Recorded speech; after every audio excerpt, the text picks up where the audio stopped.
Fatima international school our faith to create nation. कहते हैं schools are the centres of modification of behaviour to create nation to achieve the dreams of students. Fatima international school, जहां आपके बच्चों के ख्वाबों की उड़ान को पंख मिलेंगे। एजुकेशन के साथ साथ न्यू एजुकेशन पॉलिसी अडॉप्ट करके बच्चों को सक्सेस और विजनरी एम्स के जरिए फ्यूचर के लिए तैयार किया जाएगा। तो देर किस बात की, admissions are open. Please contact Fatima international school, Asar Gali, रोशन दरवाजा रोड, विजयपुर, या कॉन्टैक्ट करें 9148904786।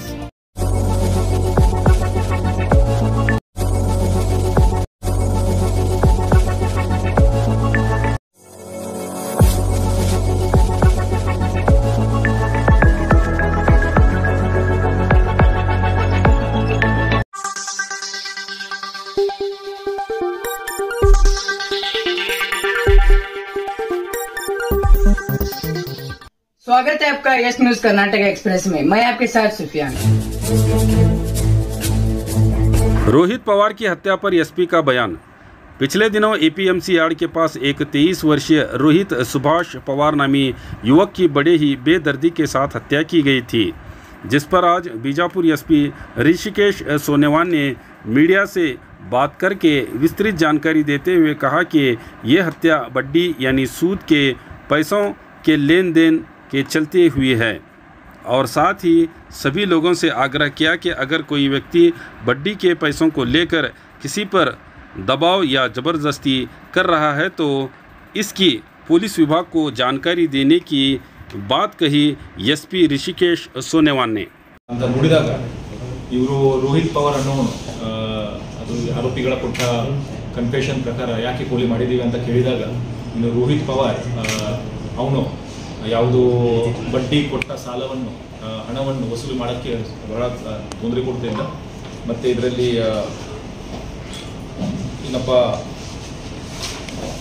ವಸಂತ್ ಚವಾಣ್ ಅನ್ನೋನು ಇವರಿಗೆ ಮುಜಮ್ಮಿಲ್ಗೆ 2 ಲಕ್ಷ ಮತ್ತು ಸಾಯಿನಾಥ್ ಪವಾರ್ಗೆ 88,000 ಅಷ್ಟು ಸಾಲವನ್ನು ಕೊಟ್ಟಿರ್ತಾನೆ. ಅದಕ್ಕೆ ತಿಂಗಳಿಗೆ 10% ಬಡ್ಡಿ ಇನ್ನೂ ರೇಟ್ ಫಿಕ್ಸ್ ಆಗಿರುತ್ತದೆ. ಸೊ ಬಡ್ಡಿ ಫಿಕ್ಸ್ ಆಗಿರುತ್ತದೆ. ಮುಜಮ್ಮಿಲ್ ಇದು ಜನವರಿಲಿ ಹಣ ತೊಗೊಂಡಿದ್ದಾನೆ ಮತ್ತು ಸಾಯಿನಾಥ್ ತೊಗೊಂಡಿನೂ 7-8 ತಿಂಗಳಾಗಿದೆ. ಮತ್ತು ಈ ಹಣ ವಾಪಸ್ ಹೆಂಗೆ ಪಡಿಬೇಕು ಅಂತ ಅದು ವಸಂತ್ ಚವಾಣ್ ಇವನು ಈ ಕೆಲಸದ ಸಲುವಾಗಿ ರೋಹಿತ್ ಪವಾರ್ ಅನ್ನೋನಿಗೆ ಒಂದು ಹೇಳಿರ್ತಾನೆ. ರೋಹಿತ್ ಅದನ್ನು ವಸೂಲಿ ಮಾಡೋಕ್ಕೆ ತೊಡಗಿಸ್ಕೊಂಡಿರ್ತಾನೆ. ಇದು ಪದೇ ಪದೇ ಕಾಟ ಜಾಸ್ತಿ ಆಗಿದೆ ಅಂತ ಹೇಳಿಬಿಟ್ಟು ಒಂದು ದಿವಸ ಆ ದಿವಸ ರೋಹಿತ್ಗೆ ಅಲ್ಲಿ ಕರೆಸಿ ಇವರು ಸಂಚು ಮಾಡಿ ಈ ರೀತಿ ಕೊಲೆ ಮಾಡಿರುವುದು ತನಿಖೆಯಿಂದ ಕಂಡು ಬಂದಿದೆ. ಮತ್ತು ಈ ವಿಚಾರದಲ್ಲಿ ಈಗಾಗಲೇ ಹಣಕಾಸಿನ ವ್ಯವಹಾರ ಇರೋದ್ರಿಂದ ಮತ್ತು ಬಡ್ಡಿ ವ್ಯವಹಾರ ಇರೋದ್ರಿಂದ ಈಗಾಗಲೇ ವಸಂತ್ ಚವಾಣ್ ಇವನ ಮೇಲೆ ನಾವು ಸ್ಟೇಟ್ ಕಂಪ್ಲೇಂಟ್ ತೊಗೊಂಡು ನಾವು ಮನಿ ಲೆಂಡರ್ಸ್ ಆ್ಯಕ್ಟ್ ಅಡಿಯಲ್ಲಿ ಮತ್ತು exorbitant rate of interest act ಅಡಿಯಲ್ಲಿ ಸಂಬಂಧಪಟ್ಟ ಸೆಕ್ಷನ್ಸ್ ಕೆಳಗಡೆ ನಾವೇ ಒಂದು ಸ್ವಯಂ ಪ್ರೇರಿತವಾಗಿ ಒಂದು ಪ್ರಕರಣವನ್ನು ಸಹ ದಾಖಲು ಮಾಡಿದ್ದೀವಿ. ಮತ್ತು ಈ ಪ್ರಕರಣದಲ್ಲಿ ಇನ್ನೂ ಮುಂದಿನ ತನಿಖೆ ಜರುಗಿಸಲಾಗ್ತದೆ. ವಸಂತ್ ಚವಾಣ್ ಯಾರು ಸರ್? ಇದರಲ್ಲಿ ವಸಂತ್ ಚವಾಣ್ ಇನ್ನೊಂದು ಈ ವ್ಯಕ್ತಿ ಇಲ್ಲಿ ಕೆಲವು ಉದ್ಯೋಗವನ್ನು ನಡೆಸ್ತಾ ಇದ್ದಾನೆ. ಫ್ರಮ್ ಬಿಜಾಪುರದವನು. ನಮ್ಮಲ್ಲಿ ಆದರ್ಶ್ ನಗರ್ ಪೊಲೀಸ್ ಠಾಣೆಯಲ್ಲಿ ಒಂದು ಏಪ್ರಿಲ್ ತಿಂಗಳಲ್ಲಿ ಒಂದು ಪ್ರಕರಣ ದಾಖಲಾಗಿರುತ್ತದೆ. ಅದರಲ್ಲಿ ಕಿಡ್ನ್ಯಾಪಿಂಗ್. ಈಗ ಈ ಕೇಸಲ್ಲಿ ಆರೋಪಿ ಮೈನರ್ ಹುಡುಗ ಇದ್ದಾನೆ. ಮೈನರ್ಗೆ ಕಿಡ್ನ್ಯಾಪ್ ಮಾಡಿದ ಬಗ್ಗೆ ಒಂದು ಕೇಸ್ ದಾಖಲಾಗಿರುತ್ತದೆ. ಅದರಲ್ಲಿ ಇವನು ವಸಂತ್ ಚವಾಣ್ ಮತ್ತು ರೋಹಿತ್ ಪವಾರ್ ಇಬ್ಬರು ಆರೋಪಿ ಇದ್ದಾರೆ. ಅದರಲ್ಲಿ ಇವರಿಗೆ ದಸ್ತಗಿರಿ ಪ್ರಕ್ರಿಯೆ ಸಹ ನಡೆದಿದೆ. ಸೊ ವಸಂತ್ ಚವಾಣ್ ಈಗ ಬಡ್ಡಿ ಕೊಟ್ಟಿರುವುದು ಈ ವಿಚಾರಕ್ಕೆ ಮತ್ತು ಈ ವಿಚಾರ ಮುಂದುವರೆದು 4 ಜನ ಸೇರಿ ಈ ರೀತಿ ಸಂಚು ಮಾಡಿ ಕೊಲೆ ಮಾಡಿರ್ತಾರೆ. ಮತ್ತು ಬಡ್ಡಿ ವ್ಯವಹಾರದ ಬಗ್ಗೆ ನಾವು ಈಗ ವಿಚಾರ ಗಮನಕ್ಕೆ ಬಂದಿದೆ. ಫಸ್ಟ್ ಈ ರೀತಿ ನಮ್ಮ ಇಂಟ್ರೋಗೇಷನ್ ಮಾಡುವಾಗ ಸ್ಪಷ್ಟವಾದ ಈ ರೀತಿ ನಮಗೆ ಯಾವ ವ್ಯಕ್ತಿ ಬಡ್ಡಿ ಹಣ ಕೊಟ್ಟಿದ್ದಾನೆ ಮತ್ತು 2 ಲಕ್ಷ, ಉದಾಹರಣೆಗೆ ಮುಜಮ್ಮಿಲ್ಗೆ 2 ಲಕ್ಷ ಕೊಟ್ಟಿರ್ತಾನೆ, ಸಾಯಿನಾಥ್ಗೆ 88,000 ಅಂತ ಅಷ್ಟು ಕೊಟ್ಟಿದ್ದಾನೆ. ಆ ಕೊಡುವಾಗ ಮತ್ತೆ ಅವರು ಆ ಸಲುವಾಗಿ ಹಣ ವಸೂಲಿ ಹೇಗೆ ಮಾಡಬೇಕು, ಅದು 10% ಇಂಟ್ರೆಸ್ಟ್, ಎಕ್ಸಾರ್ಬಿಟೆಂಟ್ ಇಂಟ್ರೆಸ್ಟ್, ಮತ್ತು ಅದು ವಸೂಲಿ ಮಾಡುವ ಸಲುವಾಗಿ ಬಹಳಷ್ಟು ತೊಂದರೆ ಕೊಟ್ಟಿದ್ದಕ್ಕೆ ಈ ಘಟನೆ ನಡೆದಿರುತ್ತದೆ. ನಾವು ಇಂಥ ವಿಷಯಗಳು ಬಿಜಾಪುರ ನಗರದಲ್ಲಿ ಬೇರೆ ಈ ಕೇಸಿನ ಸಂದರ್ಭದಲ್ಲಿ ನಾನು ಸಾರ್ವಜನಿಕರಲ್ಲಿ ವಿನಂತಿ ಮಾಡುವುದು ಏನಂದರೆ, ಈ ರೀತಿ ಬಡ್ಡಿದ ಸಲುವಾಗಿ ಯಾರು ತೊಂದರೆ ಕೊಡ್ತಾ ಇದ್ದಾನೆ, ಯಾರು ಮುಂದೆ ನಿಮಗೆ ಕಾಡ್ತಾ ಇದ್ದಾನೆ, ಧಮಕಿ ಹಾಕ್ತಾ ಇದ್ದಾನೆ ಅಂತ ಯಾವುದೇ ಸಂದರ್ಭ ಇದ್ದಲ್ಲಿ ಪೊಲೀಸರು ದಯವಿಟ್ಟು ಇಮಿಡಿಯೇಟ್ ಗಮನಕ್ಕೆ ಬಂದಲ್ಲಿ ನಾವು ಅದರ ಮೇಲೆ ಮುಂಜಾಗೃತಾ ಕ್ರಮವನ್ನು ವಹಿಸಬಹುದು. ಈ ವಿಚಾರದಲ್ಲಿ ಒಂದು ಬಡ್ಡಿ ವ್ಯವಹಾರದಿಂದ ಈ ಘಟನೆ ನಡೆದಿರುವುದು ನಮ್ಮ ತನಿಖೆಯಿಂದ ಕಂಡು ಬಂದಿದೆ. ಸೊ ಇದನ್ನು ನಾವು ಬಹಳ ಗಂಭೀರವಾಗಿ ಪರಿಗಣಿಸ್ತಾ ಇದ್ದೀವಿ. ಮತ್ತು ಸ್ವಯಂ ಪ್ರೇರಿತವಾಗಿ ನಮ್ಮ ಕಡೆಯಿಂದ ಸಹ ಒಂದು ಕೇಸ್ ಆಗಿದೆ. ಇಂಥ ಇನ್ನಷ್ಟು ಘಟನೆಗಳು ಇದ್ದಲ್ಲಿ ಅಥವಾ ಸಾರ್ವಜನಿಕರು ಕಂಪ್ಲೇಂಟ್ ಕೊಡಬೇಕಾದಲ್ಲಿ ನಾವು ಇಮಿಡಿಯೇಟ್ಲಿ ತಾವು ನಮ್ಮ ಗಮನಕ್ಕೆ ತರಬೇಕು ಅಂತ ವಿನಂತಿಸುತ್ತೇನೆ. ಇದರಲ್ಲಿ 2 ನಮ್ಮ ಇನ್ಸ್ಪೆಕ್ಟರ್ಗಳು, ನಮ್ಮ CPI ಗೋಲ್ಗುಂಬಜ್ ಮತ್ತು PI ಗಾಂಧಿ ಚೌಕ್, ಇವರಿಗೆ ನೇರವಾಗಿ ನೀವು ಸಂಪರ್ಕಿಸಬಹುದು. ನನಗೆ ಸಹ ಸಂಪರ್ಕಿಸಬಹುದು. ನೀವು ಮೆಸೇಜ್ ಮಾಡಿ ಹೇಳಬಹುದು, ಇಂಥ ವ್ಯಕ್ತಿ ನಮಗೆ ತೊಂದರೆ ಕೊಡ್ತಾ ಇದ್ದಾನೆ, ಇಂಥ ವ್ಯಕ್ತಿ ನಮಗೆ ಬೆದರಿಕೆ ಇದೆ, ನಾವು ಅಂಥವ್ರ ಮೇಲೆ ಖಂಡಿತ ಕ್ರಮ ತಗೊಳ್ತೀವಿ. ಅದೇ ಏನು ತನಿಖೆಯಿಂದ ಏನು ಕಂಡು ಬಂದಿದೆ, ಅದೇ ಇದು ಬಡ್ಡಿ ವ್ಯವಹಾರ, ಹಣ ಕೊಟ್ಟಿದ್ದಾನೆ, ರಿಕವರಿ ಮಾಡುವ ಸಲುವಾಗಿ ಈ ರೀತಿ ಇಷ್ಟೆಲ್ಲ ನಡೀತಿದೆ. ಸರಿ, ಮರ್ಡರ್ ಮಾಡಿದವನು ಮತ್ತೆ ರೋಹಿತ್ ಇವ್ರ ಅಂಡರ್ಸ್ಟ್ಯಾಂಡಿಂಗ್ ಹೆಂಗೆ ಸರ್? ಅಂದರೆ ಹಣ ಹಂಚ್ಕೊಳ್ಳೋದು ಅಥವಾ ಏನು ಅಂತ ಹೇಳಿ ರೋಹಿತ್ ಅದನ್ನು ಈಗ ಇವರು ಹೇಳೋ ಪ್ರಕಾರ ರೋಹಿತ್ ವಸೂಲಿ ಮಾಡ್ತಾ ಇದ್ದ. ಯಾರು ವಸಂತ್ ಚವಾಣ್ ಕೊಟ್ಟ ಹಣವನ್ನು ರೋಹಿತ್ ವಸೂಲಿ ಮಾಡ್ತಾ ಇದ್ದ. ಮತ್ತು ಇವರ ಕಡೆ ಇವರು ಹಣ ಕೊಡಬೇಕಾಗಿದೆ. ಇವರು ಸಾಲ ತಗೊಂಡಿದ್ದಾರೆ. ಬಟ್ ಏನು ಸಾಲ ತಗೊಂಡಿದ್ದಾರೆ ಅದಕ್ಕೆ ಇಂಟ್ರೆಸ್ಟ್ ಭಾಳ ಜಾಸ್ತಿ ಇದೆ, 10% ಏನೋ ಹೇಳ್ತಾರೆ ಅವ್ರು ಹೇಳುವ ಪ್ರಕಾರ. ಸೊ ವಸೂಲಿ ಮಾಡುವ ಕೆಲಸ ರೋಹಿತ್ ಮಾಡ್ತಾ ಇದ್ದ. ಇದರಲ್ಲಿ ರೌಡಿ ಶೀಟ್ ಇದೆ. ರೋಹಿತ್ ಮೇಲೆ ನಮ್ಮಲ್ಲಿ ರೌಡಿ ಶೀಟ್ ಸಹ ತೆಗೆಯಲಾಗಿದೆ. ಸರ್, ಇದೇನು ಮರ್ಡರ್ ಮಾಡಿದ್ರು, ಆಮೇಲೆ ಅವರು ಬ್ರದರಿಗೆ ಕಾಲ್ ಮಾಡಿ ಮರ್ಡರ್ ಮಾಡಿದ್ದು ಹಿಂಗೇನೋ ಅಂದಿದ್ರು. ಬ್ರದರ್ಗೆ ಕಾಲ್ ಮಾಡಿ ಮರ್ಡರ್ ಆದ ಬಗ್ಗೆ ಏನೋ ತಿಳಿಸಿದ್ದಾರೆ ವ್ಯಕ್ತಿ. ಆ ವ್ಯಕ್ತಿಯನ್ನು ಟ್ರೇಸ್ ಆಗಬೇಕು. ಅವರಿಗೆ ಸಹ ನಾವು ಹುಡುಕ್ತಾ ಇದ್ದೀವಿ. ವಿಚಾರಣೆಗೆ ಆಮೇಲೆ ಒಳಪಡಿಸ್ತೀವಿ. ಅವರಿಗೆ ಸಹ ಒಳಪಡಿಸಲಾಗುತ್ತದೆ. ಸರ್, ಈಗ ಕಾಲ್ ಮಾಡಿರೋರು ನಾನು ಸರ್ ಏನು ಬ್ರದರ್ಗೆ ರಾತ್ರಿ ಕಾಲ್ ಮಾಡಿದ್ನಲ್ಲ ಸರ್, ಮರ್ಡರ್ ಆದ್ಮೇಲೆ ರಾತ್ರಿ. ಹೌದು, ಆ ವ್ಯಕ್ತಿ ಹುಡುಕಾಟ ನಡೀತಾ ಇದೆ. ಆ ವ್ಯಕ್ತಿಗೆ ಹುಡುಕಿ ಅವರಿಗೆ ಸಹ ಒಂದು ವಿಚಾರಣೆಗೆ ಒಳಪಡಿಸಬೇಕಾಗಿದೆ. ಸರ್, ಅಂದರೆ ನಾವು ಇವ್ರನ್ನ ಕರ್ಕೊಂಡು ಪಾರ್ಟಿ ಮಾಡಿದ್ದಾರೆ ನೋಡ್ರಿ, ಕ್ರೈಮ್ ಸೀನ್ ನೀವು ಸಹ ಮರ್ಡರ್ ಮಾಡೋಕ್ಕೆ ಯೂಸ್ ಮಾಡಿದ ವೆಪನ್ ಆಗಲಿ ಅಥವಾ ಬಿಯರ್ ಬಾಟಲ್ ಆಗಲಿ ಅಂತ ಏನೋ ವಿಷಯಗಳು, ವಸ್ತುಗಳನ್ನು ರಿಕವರ್ ಆಗಿದೆ.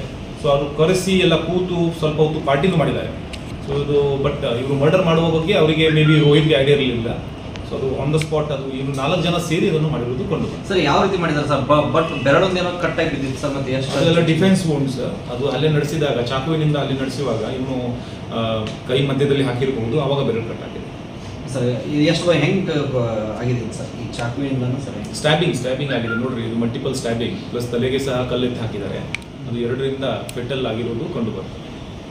ಸರ್, ಈ ಬಡ್ಡಿ ಅವ್ರ ಸಂಪುಟ ಮತ್ತೆ ಕೇಸ್ ದಾಖಲಾಗಿದೆ ಸರ್. ಈಗ ನಾನು ಅದೇ ವಿನಂತಿ ಮಾಡ್ಕೊಳ್ತೀನಿ. ಯಾಕೆಂದರೆ ಬಡ್ಡಿ ವ್ಯವಹಾರ ಅದು ಈ ರೀತಿ ಎಕ್ಸಾರ್ಬಿಟೆಂಟ್ ಇಂಟ್ರೆಸ್ಟ್ ಚಾರ್ಜ್ ಮಾಡೋದು ಅಥವಾ ಲೈಸೆನ್ಸ್ ಇಲ್ಲದೆ ಮನಿ ಲೆಂಡಿಂಗ್ ಮಾಡಿ ಈ ರೀತಿ ಹಣ ಕೊಡೋದು ಇದು ಇಲ್ಲಿಗಲ್. ಅದು ಯಾರು ಮಾಡ್ತಾ ಇದ್ರೆ ದಯವಿಟ್ಟು ನಮ್ಮ ಗಮನಕ್ಕೆ ತನ್ನಿ. ಅಂಥವ್ರ ಮೇಲೆ ನಾವು ಖಂಡಿತ ಆ್ಯಕ್ಷನ್ ಮಾಡ್ತೀವಿ. Fatima international school, our faith to create nation. कहते हैं schools are the centers of modification of behavior to create nation to achieve the dreams of students. Fatima international school, जहां आपके बच्चों के ख्वाबों की उड़ान को पंख मिलेंगे. यहां के वेल ट्रेंड फ्यूचर विजन और क्वालिफाइड टीचर बच्चों को करिकुलर के साथ साथ को करिकुलर एक्टिविटीज़ जैसे skill development, excursion, exhibition, sports, competitive exams, self learning के जरिए future projected and job oriented goals को अचीव करने के लिए खूब मेहनत कर रहे हैं. यहाँ ट्रेडिशनल बेस्ड एजुकेशन के साथ साथ न्यू एजुकेशन पॉलिसी अडॉप्ट करके बच्चों को सक्सेस और विजनरी एम्स के जरिए फ्यूचर के लिए तैयार किया जाएगा. तो देर किस बात की? Admissions are open. Please contact Fatima international school, Asar Gali, रोशन दरवाजा रोड, विजयपुर, या कॉन्टैक्ट करें 9148904786. Delta learn online spoken English classes लाया है आपके लिए सुनहरा मौका. स्पोकन इंग्लिश आजकल न सिर्फ एक शौक़ है बल्कि अहम ज़रूरत बन चुका है. अगर आप लोग घर बैठे इंग्लिश सीखना चाहते हो तो अभी हमारे एक्सपर्ट से संपर्क करें 9972295999 और 80508287 93. ಯಾವುದೇ ಹೊಸ ಸುದ್ದಿಯನ್ನ ನೋಡಲು ನಮ್ಮ ಎಸ್ ನ್ಯೂಸ್ ಕರ್ನಾಟಕ ಎಕ್ಸ್‌ಪ್ರೆಸ್ನ ನೋಡ್ತಾ ಇರಿ. ಹಾಗೆ ನಮ್ಮ ಚಾನೆಲ್ನ ಸಬ್ಸ್ಕ್ರೈಬ್ ಮಾಡಿ, ಬಾಜು ಇರುವ ಬೆಲ್ ಐಕಾನ್ ಅನ್ನ ಕ್ಲಿಕ್ ಮಾಡಿ. ಹಾಗೆ ನಮ್ಮ ಚಾನೆಲ್ನ ಲೈಕ್ ಮಾಡಿ, ಶೇರ್ ಮಾಡಿ. ನಮ್ಮ ನಡೆ ಸತ್ಯದ ಕಡೆ.